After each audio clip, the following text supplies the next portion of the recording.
Hey, Mike, of all the authors, who's the Chesterton? I do. I happen to be on a podcast, but I'm sure you have a musical number that you. HG, Wells, ring your bell. George Bernard Shaw, shredded to slaw. Rudyard Kipling, Junkyard Kindling. Nietzsche, you son of a peachy. You got taken down to Chestertown. You've been pounded down into the ground in Chestertown. McCabe, in his McGrave, Mr. Lowe's Dickinson took a licking, son. George Moore on the floor. Thomas Hardy, it's a beatdown party. You got taken down to Chestertown. You've been pounded. That's awesome. I suspect in Chestertown. You're listening to another episode of Chesterton's Gateway with Ethan Nicolle and Michael Grumbine and me, AI Chesterton. Great, that's done. Let's move on. No, let's rock out.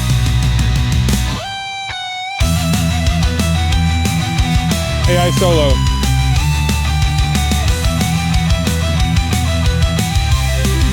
Whoa.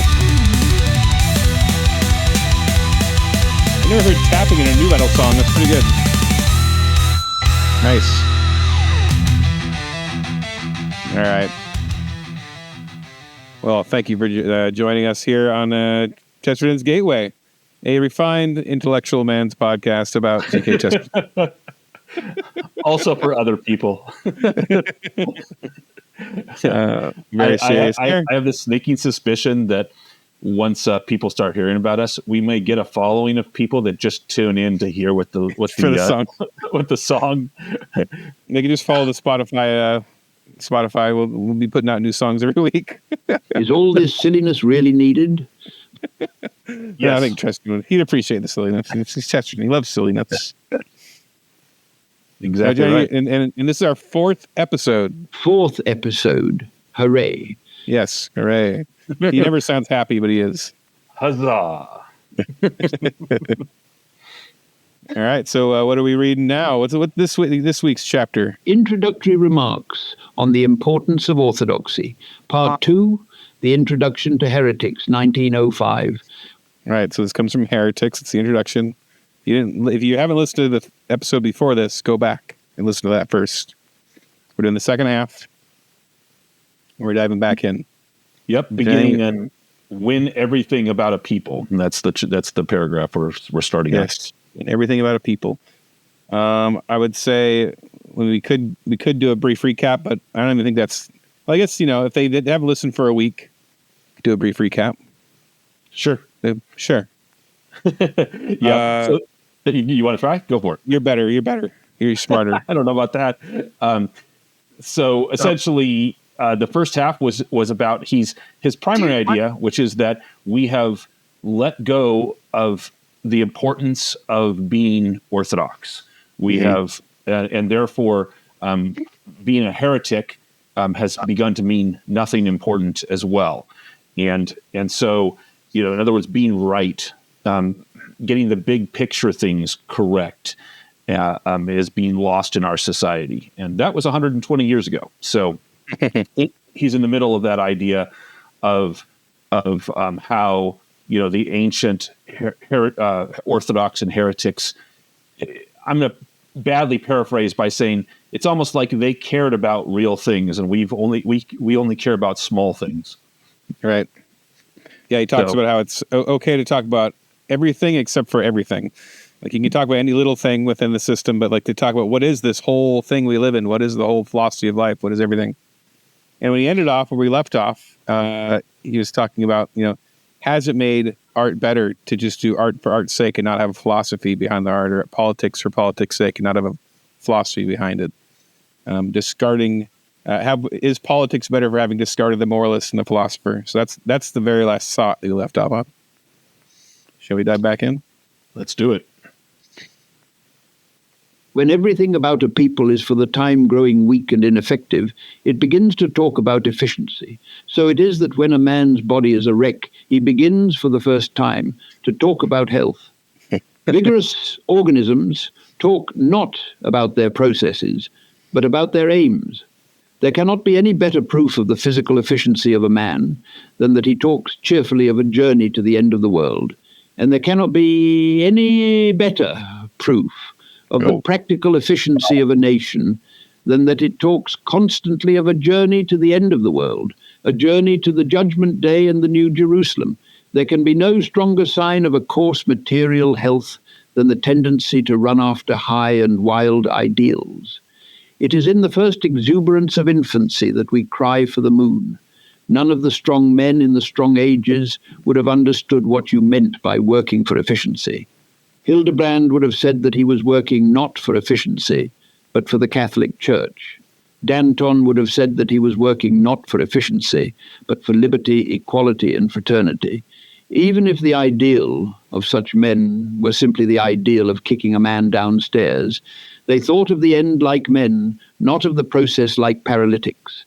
They did not say, efficiently elevating my right leg, using, you will notice, the muscles of the thigh and calf, which are in excellent order. Their feeling was quite different. They were so filled with the beautiful vision of the man lying flat at the foot of the staircase that in that ecstasy the rest followed in a flash. So this is technically halfway through the paragraph, but it's a long paragraph. Right. So I don't know if you want to quickly, who's Danton and who's Hildebrand? Yeah. So okay. So that's the second paragraph because we read two paragraphs. So Hildebrand would be Gregory the Seventh. So that's probably one of the most controversial popes. Nowadays, people don't know anything about him, but except scholars. But he was an 11th century pope. 1076-ish was the investiture controversy. So he was the pope that dared to say something which nowadays we all take for granted with popes, that it's not the kings and the rulers that have the final say on who their bishops are and who's elected, who's appointed to theological positions in their church, but it's the pope. And that was a controversial idea because of the divine right of kings. People thought, well, the king is also appointed by God, so he should spend, and especially the kings were big fans of this. They should have a say on not just a say, but they should determine who their bishops are. And of course, what that meant was their bishops were always shills for them if they had got to choose. And so Hildebrand, or Gregory the Seventh, as he was called, when he became pope, although he worked for this long years before he became pope, he would have said it's not for the sake of the Holy Roman Empire, or not for the sake of England, or not for the sake of France, or not for the sake of northern Italy that the bishop exists, but for the sake of the entire church. And so he fought the monarchs, and without forcing them with force, he won ultimately. But it was a battle that took place for about 150 years, and there were wars associated with it. He didn't, but they eventually agreed, and so this was called the investiture controversy. So that's Hildebrand. Danton is one of the founders, one of the leaders of the French Revolution, and so he's Danton, and he. I love that whole passage that Chesterton says about the ideal. Kicking a man down the stairs. Even if the ideal of such men were simply the ideal of kicking a man downstairs, they thought of the end like men, not of the process like paralytics. such an awesome burn. Because go ahead. Yeah, no, because we're obsessed with process. Like that's what people talk about, and how to get from A to B. His point is, and he agrees with Aristotle on this. Aristotle says of all the causes you can have, Aristotle divides all causes in the universe into four kinds of causes: material causes, the thing stuff's made out of; the formal cause, the shape that it takes, or the actually related to the essence; the efficient cause, what causes it to move or to do a thing that it does; And what Aristotle said was the most important cause, which we no longer talk about as a cause in today's world, which is called the final cause. And when he said final cause, it means the purpose for which you're doing it. That, Aristotle said, is the most important thing, because it's the reason that you go out on the journey is not, if you go on a journey around the world, you're doing it for a purpose. And you could say the cause of my getting around the world was the steamboat that I was in most of the time, or or the lands that I walked across, the material cause or the formal causes. But the real cause is my feet. Or it's your feet, yeah. But the real cause is not any of those. Those are causes, but they aren't the most important. The most important cause is why you left and to go around the world. What was in your soul that felt the need to do that? And so he's urging us through a hilarious metaphor of kicking a man down the stairs to see that the important thing is the thought, the beautiful vision of a man lying flat at the foot of a staircase, which I just love Chesterton for, because it's so anti-modern. Yeah. It's awesome. And just a side note, whenever I read this part, whenever he mentions Danton, it reminds me of a very cheesy, bad, low-budget ripoff of Rambo called Deadly Prey, and the main character's name is Danton. And they say his name so much, so they're like, Danton! And I highly recommend it. Get together with some friends, drink some beers, watch Deadly Prey. It's amazing. It's an amazing... And is he the Rambo? He's the Rambo. Okay. And then Rambo movies are grown men running around playing guns, but at least they're going to be making a bunch of money. It's their job. This is a bunch of grown men that tried to rip off Rambo on a very low budget, and they're just out playing guns, man. And it's so funny. You just got to see it. That's awesome. All right, let's keep this going on that sophisticated note. When everything about a people is for the time growing weak and ineffective. Hold on. You're a little senile, Chesterton. You're repeating yourself. For starting in the middle of the paragraph. In practice, the habit of generalizing and idealizing did not by any means mean worldly weakness. The time of big theories was the time of big results. In the era of sentiment and fine words, at the end of the 18th century, men were really robust and effective. The sentimentalists conquered Napoleon. The cynics could not catch De Wet. 100 years ago, our affairs for good or evil were wielded triumphantly by rhetoricians. Now, our affairs are hopelessly muddled by strong, silent men. And just as this repudiation of big words and big visions has brought forth a race of small men in politics, so it has brought forth a race of small men in the arts.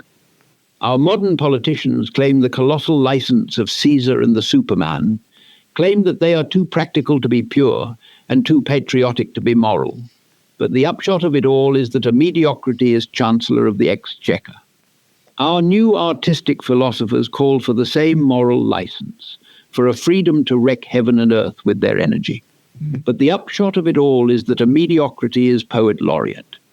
I do not say that there are no stronger men than these, but will anyone say that there are any men stronger than those men of old who were dominated by their philosophy and steeped in their religion?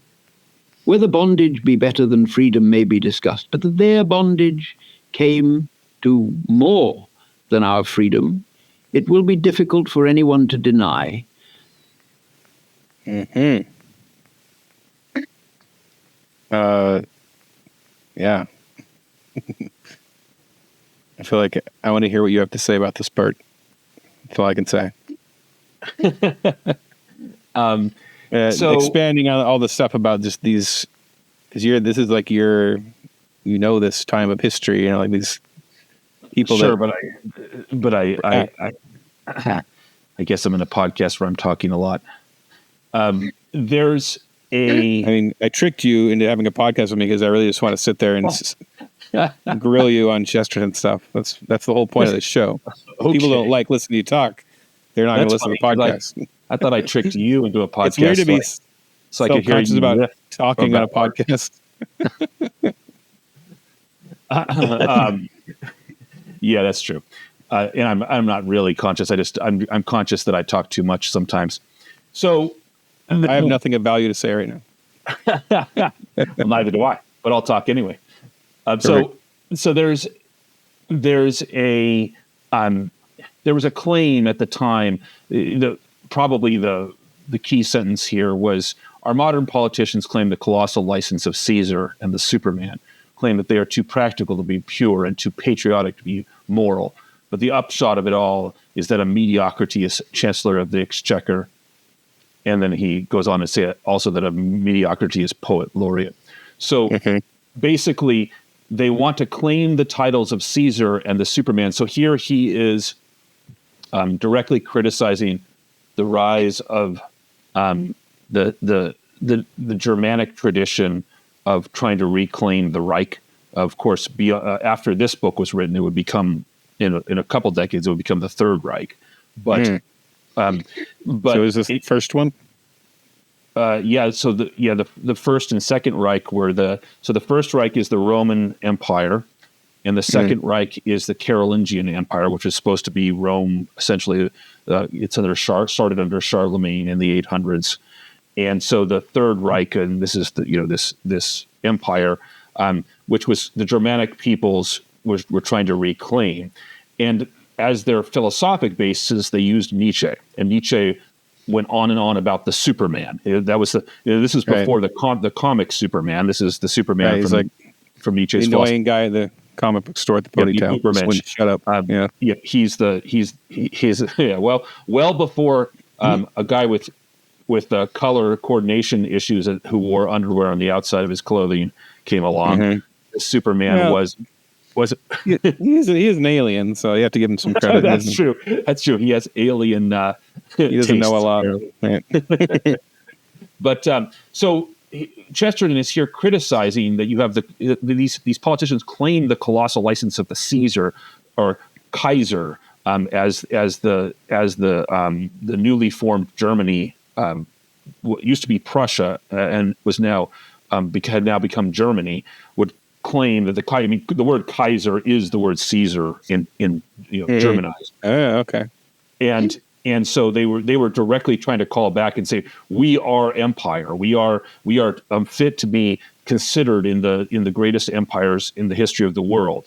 But they are they claim that they're too practical. We're just all about in the Cold War, the Russians would call it realpolitik.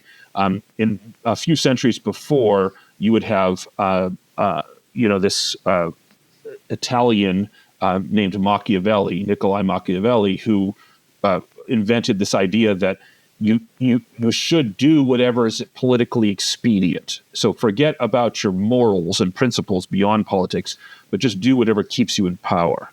And so they want to be great, but what Chesterton is implicitly saying here is if you want to be great in politics or if you want to be great in art, you actually have to hold great principles. You can't just hold practicality and a desire to abandon your previous artistic principles. That's not sufficient, and you just become mediocre in those cases. And so, this mediocrity, that's all you can attain because you've abandoned the pure principles, and so all you have left is the lukewarm, which famously Jesus had something to say about that. Right. So. Perfect. That was beautifully spoken. Thank you. We'll keep it going. The theory of the unmorality of art has established itself firmly in the strictly artistic classes. They are free to produce anything they like. They are free to write a paradise lost in which Satan shall conquer God. They are free to write a divine comedy in which heaven shall be under the floor of hell. And what have they done? Have they produced in their universality anything grander or more beautiful than the things uttered by the fierce Ghibelline Catholic, by the rigid Puritan schoolmaster? We know that they have produced only a few roundels. Milton does not merely beat them at his piety, he beats them at their own irreverence. In all their little books of verse, you will not find a finer defiance of God than Satan's. Nor will you find the grandeur of paganism felt as that fiery Christian felt it, who described Farinata, lifting his head as in disdain of hell. And the reason is very obvious. Blasphemy is an artistic effect, because blasphemy depends upon a philosophical conviction. Blasphemy depends upon belief and is fading with it. If anyone doubts this, Let him sit down seriously and try to think blasphemous thoughts about Thor. I think his family will find him at the end of the day in a state of some exhaustion. The middle picture. Come out and find their son there is wiped out. What is wrong? I've been trying to think blasphemous thoughts about Thor all day. I can't do it. It's so hard. It's so a GK perfect. challenge. Yeah. That's right. It's the new TikTok challenge. Yeah. That's what we should use. The kid's just staring at the camera. Thor, damn it. Thor, damn it.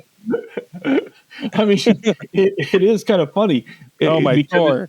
It's so true that if you, in order to actually have blasphemous thoughts, you have to first have faith. The fact that I don't believe in Thor means that if I try to blaspheme Thor, it's not going to come across as very countercultural or shocking. No one's going to be shocked if I sit and mock the fact that Thor never clips his nails or that he's pathetic. Is that true? I don't know. I would think you're the guy who knows all this old ancient stuff. I believe that you're no, I don't. dropping some facts there. Yeah, I knew about that. No, that was just me making stuff up. The best part about this paragraph, to me, is he just does this great takedown of the poets. He's casting a lot of shade at the poets of his generation because he's saying, look, you said that you were going to free everybody by abandoning morality, by abandoning the general truths, and then you were going to be free to produce this unbelievable art. So let's compare you to two of the greatest artists in poetry. Let's compare your poetry to them, to John Milton's Paradise Lost and to Dante's Divine Comedy. That's the Ghibelline Catholic is Dante, who, funnily enough, has a connection to the Hildebrand of the previous couple paragraphs.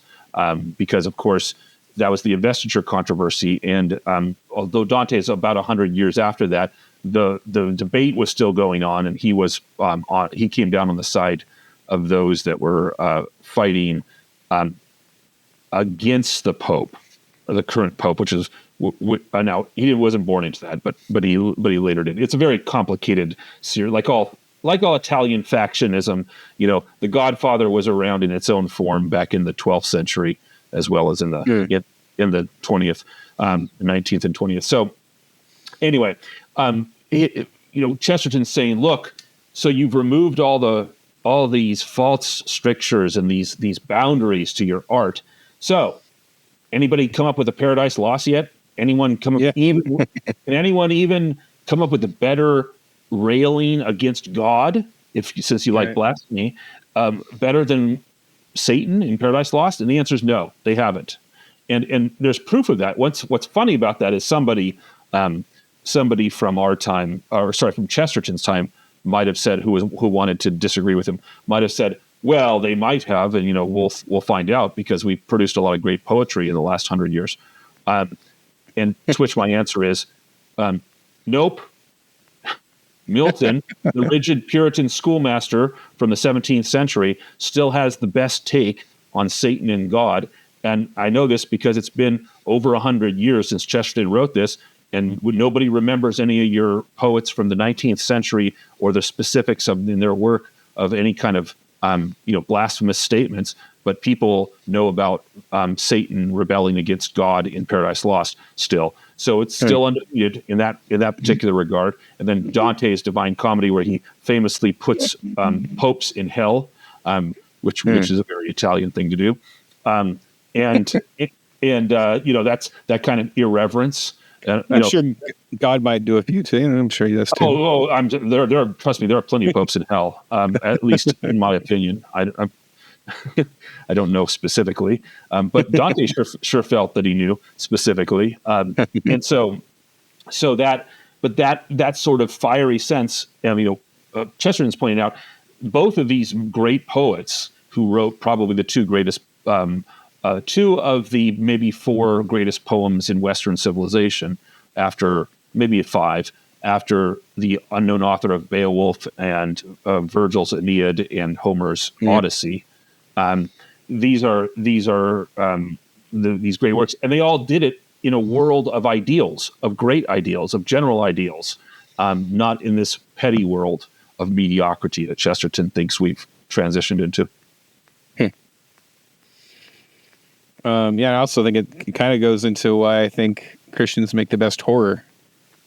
Oh, interesting. Some of the best, I think that, or people that you have to really believe in it to really see the evil in it, to really see, and to have an answer, to have any kind of story there where it's just, maybe the most striking. I mean, I think, I don't know exactly the background of who wrote The Exorcist, but The Exorcist is clearly, it's got such a religious aspect to it, and it's considered one of the most scary horror movies ever made. I think that Scott Derrickson, I know he's a Christian, though he's like your crazy left wing cousin Christian who cusses a lot, but he's coming from that world, and I think that Emily Rose is impressively scary, especially for a PG-13 film. Yeah, that's both of those, and they both deal with the same kind of subject matter in which religion is taken seriously, and it isn't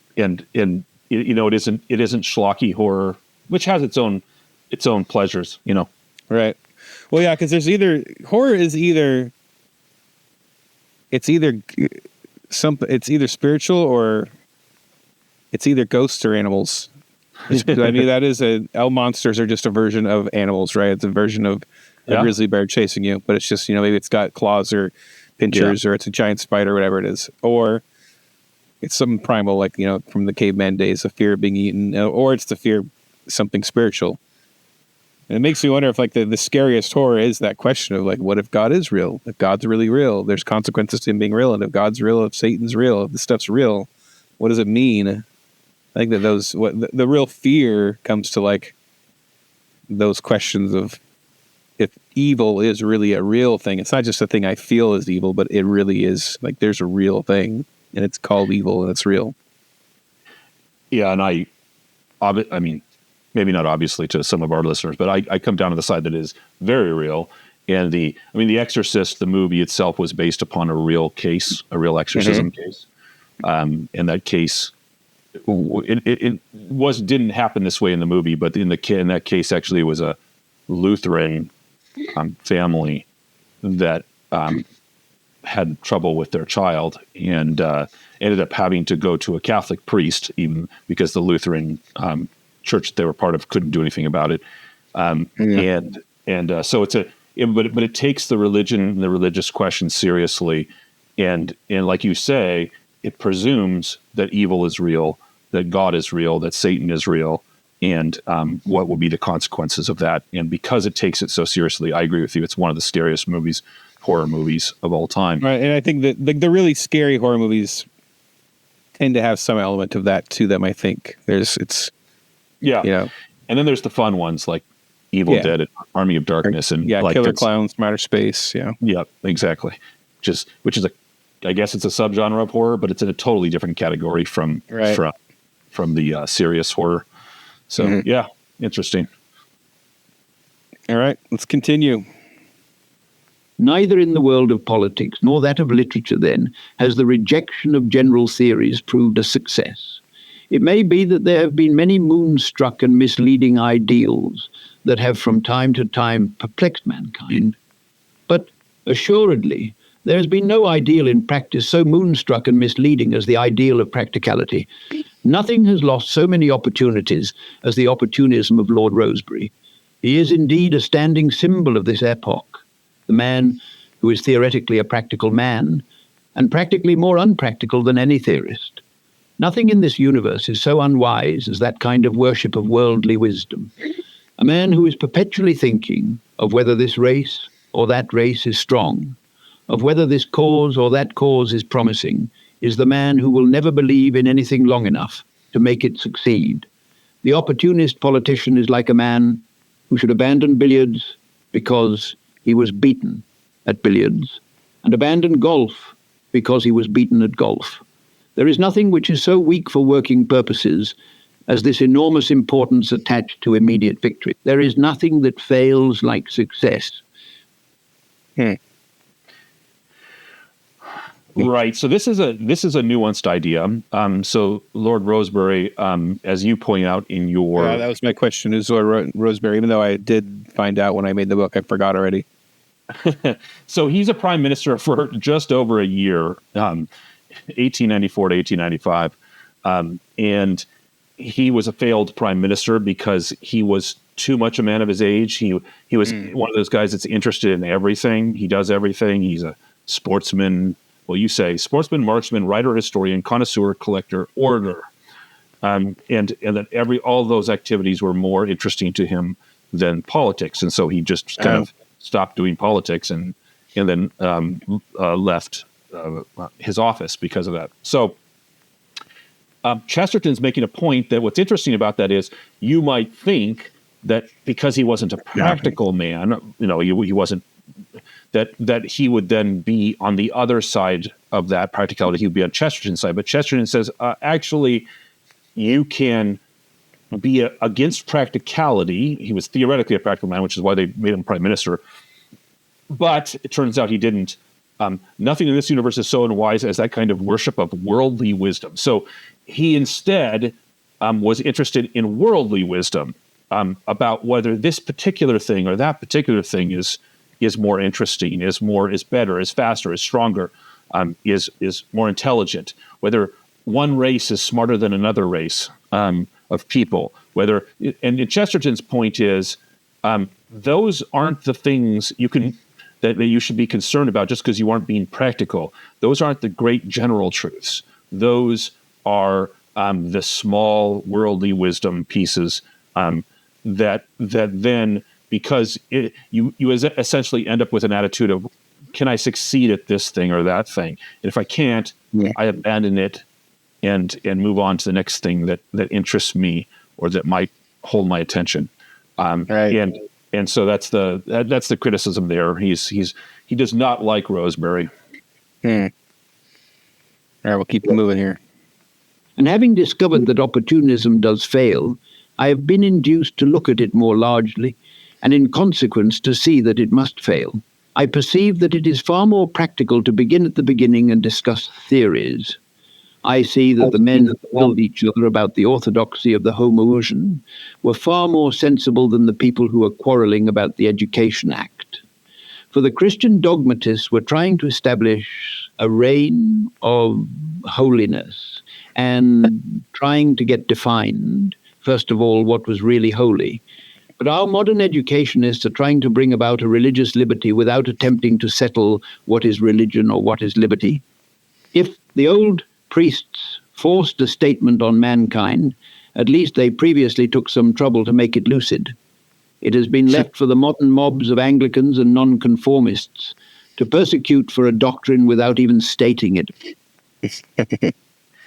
Yep. And so here, the comment about homoousion, of course, homoousion was the one where in the Nicene Creed, which was stated clearly in the Nicene Creed that we believe that Jesus and God are the same in being or essence, and then later on in the Creed that we say that the Holy Spirit is also the same of that essence. That hence the Trinitarian doctrine of Christians that there's three persons in one God. They all have the same. They all have the same essence. His point is, hey, look. They may have established a doctrine and then forced it on the world, but at least they had the the decency to make it clear and define their terms. And whereas nowadays he's implicating, he's implying that nowadays they don't. We don't do that. We don't have that kind of clarity where we go through and define. I mean, you see this nowadays even in the political arena of Matt Walsh and his "What is a Woman," which made such a splash, because it continues to make a splash because the people that want to believe that men can become women and women can become men, they have an inability to define what a woman is because they're very scared of leaving people out who might think that they're a woman, and so there's this. The same trouble when you care about a thing. It's really important You need to define what you mean by it. Right. Yeah. All right. Well, we're getting close to my favorite paragraph. Yep. So we got one more here. Two more paragraphs to go. We'll bring it home. For these reasons and for many more, I, for one, have come to believe in going back to fundamentals. Such is the general idea of this book. I wish to deal with my most distinguished contemporaries, not personally or in a merely literary manner, but in relation to the real body of doctrine which they teach. I am not concerned with Mr. Rudyard Kipling as a vivid artist or a vigorous personality. I am concerned with him as a heretic, that is to say, a man whose view of things has the hardihood to differ from mine. I am not concerned with Mr. Bernard Shaw as one of the most brilliant and one of the most honest men alive. I am concerned with him as a heretic, that is to say, a man whose philosophy is quite solid, quite coherent, and quite wrong. I revert to the doctrinal methods of the 13th century, inspired by the general hope of getting something done. So that's awesome. So here we're in the Chesterton part. I mean, we've done a little bit of that already, but so Rudyard Kipling of the Jungle Book writing, and he's going to have a takedown of him, and but he's concerned of him. This is beautiful Chesterton, because Chesterton's burns are often accompanied by compliments. So he compliments Kipling as a man whose view of things has the hardihood to differ from mine. In other words, he stands for something, and it's a different thing than I do, but I give him kudos for that. Bernard Shaw, a man whose philosophy is quite solid, quite coherent, and quite wrong. So he's compliment burn. Which made my high schoolers. I was reading this aloud in my living room, and my high schoolers lost it laughing about that part. Because you don't hear that nowadays. You hear people do takedowns and owns, and all they have to say is negative things. And Chesterton will give people their props for where they're at. He just will take a different stand from them. And then the last comment about the 13th century. This is him going back to what many consider to be the height of precise thinking about these great matters, about matters of philosophy and theology, which is Thomas Aquinas. So he was writing. He's the towering figure of the 13th century who wrote probably the largest encyclopedia, if you want to call it that. It was called the Summa Theologica, which is a series of books on basically every possible matter of theology, including a full commentary of the Bible, etc. So there's in every other matter, he's famous for having 5 proofs for the existence of God from reason alone, not from faith, and other stuff. So anyway, Chesterton is pointing us back to his era as a thing which, inspired by the general hope of getting something done. In other words, Aquinas didn't pussyfoot around theological issues. He just aimed at each one and knocked the questions down one at a time. So that's this paragraph. And now your favorite paragraph. Yeah. I can't wait. Now buckle up, boys. This here is some good Chesterton. All right. Don't get too full of yourself. All right, this is it. Here we go. Sit back, light some candles, dim the lights. Suppose that a great commotion arises in the street about something, let us say a lamppost, which many influential persons desire to pull down. A grey-clad monk, who is the spirit of the Middle Ages, is approached upon the matter and begins to say, in the arid manner of the schoolman, "Let us first of all consider, my brethren, the value of light. If light be in itself good..." At this point, he is somewhat excusably knocked down. All the people make a rush for the lamppost. The lamppost is down in 10 minutes, and they go about congratulating each other on their unmedieval practicality. But as things go on, they do not work out so easily. Some people have pulled the lamppost down because they wanted the electric light. Some because they wanted old iron. Some because they wanted darkness, because their deeds were evil. Some thought it not enough of a lamppost. Some too much. Some acted because they wanted to smash municipal machinery. Some because they wanted to smash something. And there is war in the night. no man knowing whom he strikes. So gradually and inevitably, today, tomorrow, or the next day, there comes back the conviction that the monk was right after all, and that all depends on what is the philosophy of light. Only what we might have discussed under the gas lamp, we now must discuss in the dark. Perfect. That's beautiful. Speaking of discussions in the dark, how bloody late do you stay up to record this podcast? What time is it? I've lost. Oh yeah, it's about 11. Yeah. Not bad. I stay up later than 11 every night, so not a. I just like when Chesterton's very illustrative. I like when he paints a picture like that. And I'm not saying I fully get it, but I like it. Well, yeah, it's a awesome, because he gives the common man his due too, because he says, so this gray-clad monk, and by the way, nerd alert. So gray-clad monk is probably a Franciscan. They were called the Grey Friars in the Middle Ages because they wore gray. Could be a Cistercian as well, but either Cistercian or Franciscan.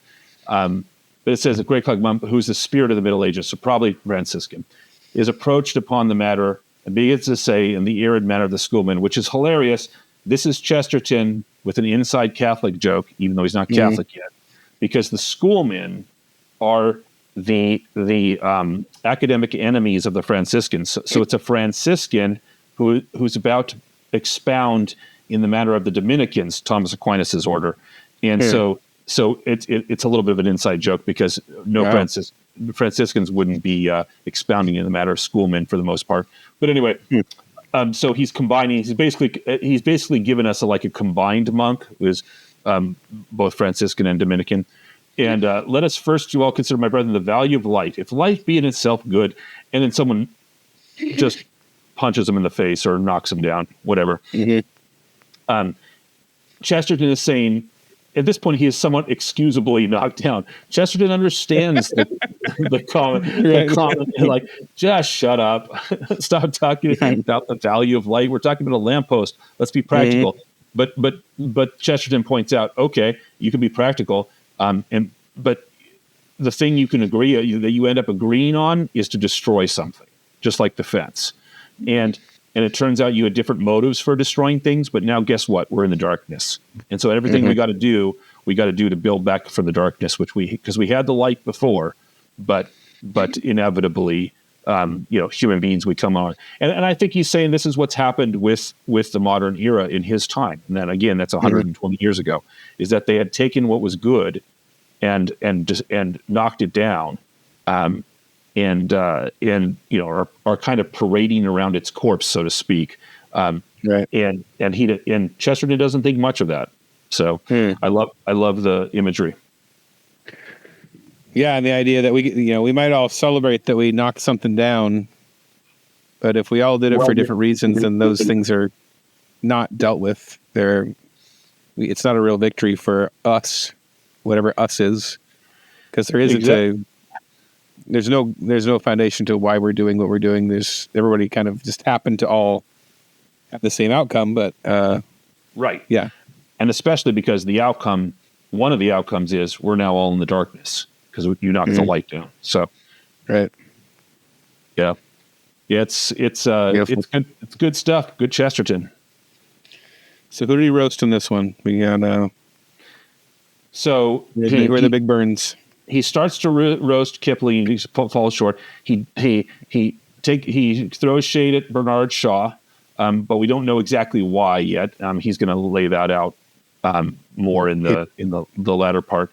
He takes down politicians of his age and poets. So he throws a lot of shade at politicians and poets. Lord Rosebery is a big target. Has no love for Rosebery. He has no love for people that think that they're poets on the level of the greats, like Dante and Milton. He doesn't call them out specifically, but he spends a long time taking that down. So those were the burns from this chapter. That was the shade thrown this time. Boom, roasted. Yes.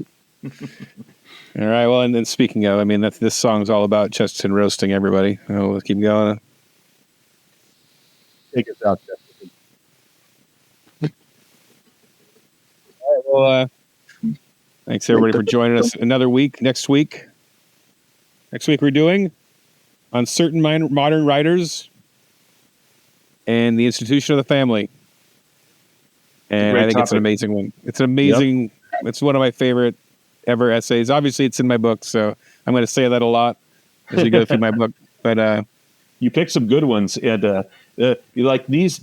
The one this week and the one next week, or last 2 weeks, I should say, and probably the next 2 weeks are weighty. They're very weighty topics, and then we're going to shift to some others that are not as weighty and they're more fun. A couple lighter ones, yeah.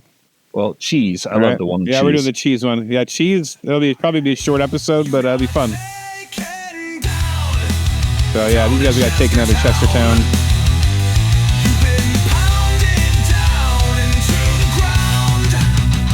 Chesterton.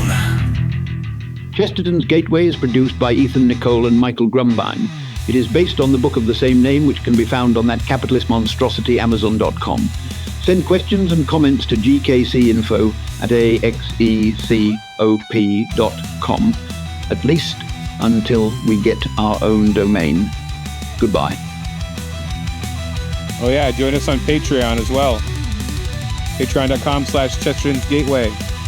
We'll have that ready once this is up. Now rock out. Headbang.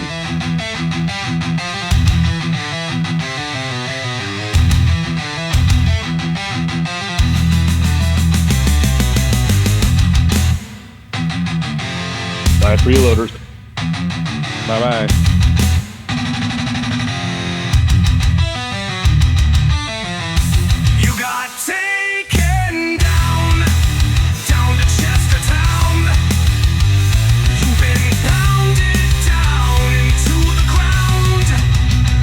Chesterton.